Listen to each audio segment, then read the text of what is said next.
అందరికీ నమస్కారం అండి. ఎస్ఎల్ తెలుగు స్టోరీస్కి స్వాగతం. నేను చెప్పబోయే కథ పెళ్లి ఒప్పందం, ఎపిసోడ్ నెంబర్ 24. మరిన్ని కథల కోసం నా ఛానల్ని సబ్స్క్రైబ్ చేయండి. అన్న, ఈ పని నేను చేసుకుంటూ ఉంటాను కానీ మీరు వెళ్ళి సార్కు భోజనం పెట్టిరండి అంది మిహిరా. లేదు మేడం, ఇక్కడి నుంచి వెళ్తే సార్ నన్ను తిడతారు. అదే కాకుండా రేపే విక్కీ బాబు పుట్టినరోజు.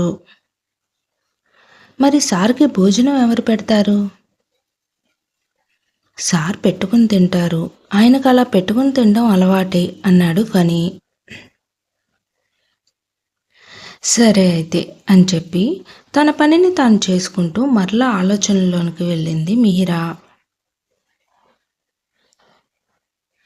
నేను ఎలాగైనా ఒకసారి అమ్మా నాన్నను ఇంకా సూర్యను కలిసి మాట్లాడి రావాలి.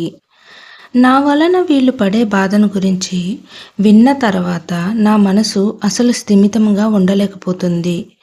రాహుల్ నన్ను పంపిస్తాడో లేదో తెలియదు అనే ఆలోచనలోనే విక్కీ గుర్తు వచ్చాడు మిహిరకు. అసలు నేను విక్కీని ఎప్పుడు చూశాను? నాకు ఎందుకు గుర్తుకు రావడం లేదు? విక్కీ నన్ను కావాలని ఆ రోజంతా వాళ్ళ నాన్న దగ్గర నా గురించే మాట్లాడడం ఏమిటి? పిల్లాడి మాటను వాళ్ళ నాన్న సీరియస్గా తీసుకుని నన్ను పెళ్లి చేసుకుని ఇక్కడికి తీసుకురావడం ఏమిటి?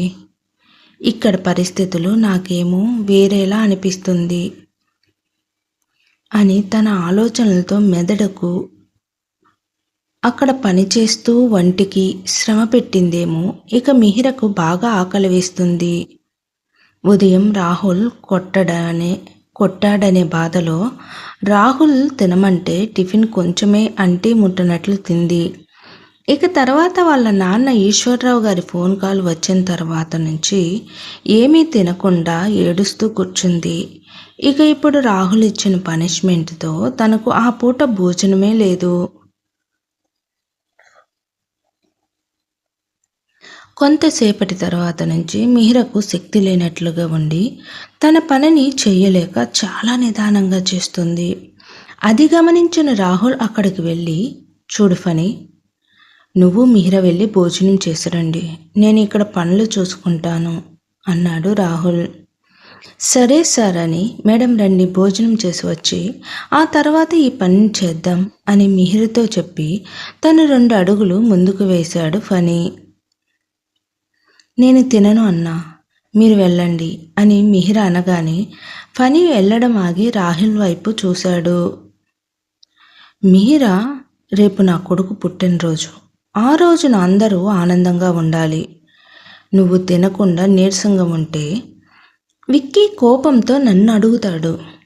అప్పుడు నువ్వు ఇలా చేశావని నేను చెప్పలేను కదా. వెళ్ళి భోజనం చేసిరా అని అన్నాడు రాహుల్. సార్, నన్ను క్షమించండి. నేను చేసిన తప్పుకు మీరు నాకు శిక్షను విధించారు. నేను దానినే అనుసరించాలి కదా. పైగా అది నా ధర్మం. తప్పుగా అనుకోకండి అని తన పనిని తాను చేసుకుంటూ ఉంది మిహిరా. అయితే సరే, నీ ఇష్టం మిహిరా. నేను చెప్పాలనుకుంది చెప్పాను. ఫనీ, అయితే నువ్వు వెళ్ళు అని నువ్వు ముందు ఒక పని చెయ్యి మిహిరా అన్నాడు రాహుల్. ఏంటి సార్ అది? నాకు ఆఫీస్ వర్క్ చాలా ఉంది. నేను వెళ్ళి ఆ పనిని చేసుకోవాలి. అందుకని నువ్వు ముందు విక్కీ పేరు వ్రాయి. అది చూసి నేను లోపలికి వెళ్ళిపోతాను అని అన్నాడు రాహుల్. సరే సార్ అని విక్కీ పేరు రాయడం మొదలుపెట్టిన మిహిరా అలా రాస్తూ కళ్ళు తిరిగి పడిపోయింది. వెంటనే రాహుల్ ఫనీ అని పిలుస్తూ మిహిరను 2 చేతులతో ఎత్తుకుని లోపలికి తీసుకుని వెళ్ళి సోఫాలో పడుకోబెట్టి నీళ్లు తీసుకుని తన మొహం పైన చల్లుతూ ఉన్నాడు. ఇంతలో అక్కడికి వచ్చిన ఫనీ, ఏమైంది సార్ అని కంగారుగా అన్నాడు. చూడు, చేసింది పావువంతు పని, కానీ చేయలేనంత పని చేసినట్లు ఎలా కళ్ళు తిరిగి కింద పడిందో అంటూ చిరాకుగా అన్నాడు రాహుల్. ఆడపిల్ల కదా సార్, భోజనం చేయకుండా ఇంతసేపు నిద్ర మేల్కొని పని చేయాలంటే చేయలేకపోయింది. ఎంతైనా వాళ్ళు సున్నితంగా ఉంటారు కదా అన్నాడు ఫనీ. వీళ్ళ పని బాగుంది ఫనీ. చేయాలంటే చేస్తారు, లేదంటే వామ్మో ఇవి మేము చేయలేమని తప్పించుకుంటారు. లేదంటే ఇలా ఆరోగ్యం బాగోలేదని కళ్ళు తిరిగి పడిపోతారు. అదే మనమైతే పని చేసి తెచ్చిపెడితే సమర్థుడు, లేకపోతే అసమర్థుడు అని అనేస్తారు అంటూ తన గతం తాలూకు గుర్తులు గుర్తు చేసుకుంటూ అన్నాడు రాహుల్.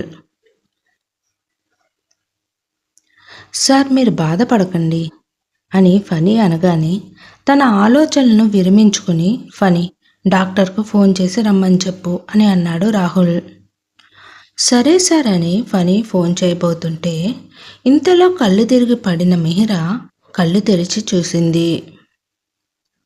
మిహిరా ఇప్పుడు ఎలా ఉంది అన్నాడు రాహుల్. బాగానే ఉంది సార్. ఫనీ మిహిరకు ఏమైనా తినడానికి పెట్టు అన్నాడు రాహుల్. వద్దు సార్, నేనేమీ తినను అంది మిహిరా. ఆ మాట వినగానే రాహుల్కి బాగా కోపం వచ్చింది. నువ్వు ఏ పని చెయ్యకు, అన్నీ ఫనీ చూసుకుంటాడు. నువ్వు ఇలా పడిపోతూ ఉంటే మా టైం వేస్ట్ అని చేసుకుంటూ ఇలా నీకు సేవలు చేయలేము. నా కొడుకు పుట్టినరోజు సంతోషం కంటే నీ టెన్షన్ నాకు ఎక్కువ అవుతుంది. చూడు మిహిరా, నాకు కోపం తెప్పించకుండా లేచి ఏదో ఒకటి తిను అని అన్నాడు రాహుల్.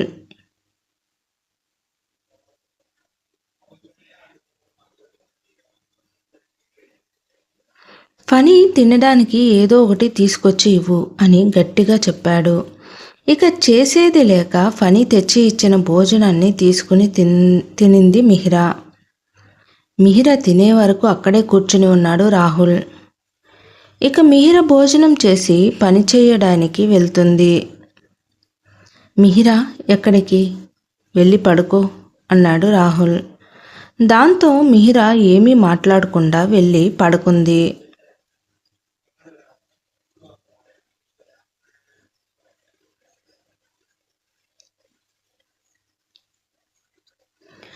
విక్కీ పుట్టినరోజు వేడుక ఎలా జరిగింది? మిహిరకు అక్కడ ఏమి తెలుస్తుంది? ఇక మిహిరా సూర్య జీవితాలు ఎటువైపు సాగుతాయి?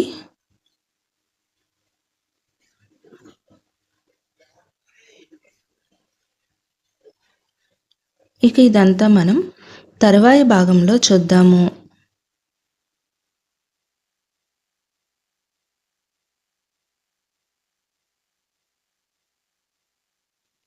నా కథ నచ్చినట్లయితే దయచేసి సబ్స్క్రైబ్ చేసి లైక్ చేసి షేర్ చేయండి. Thank you.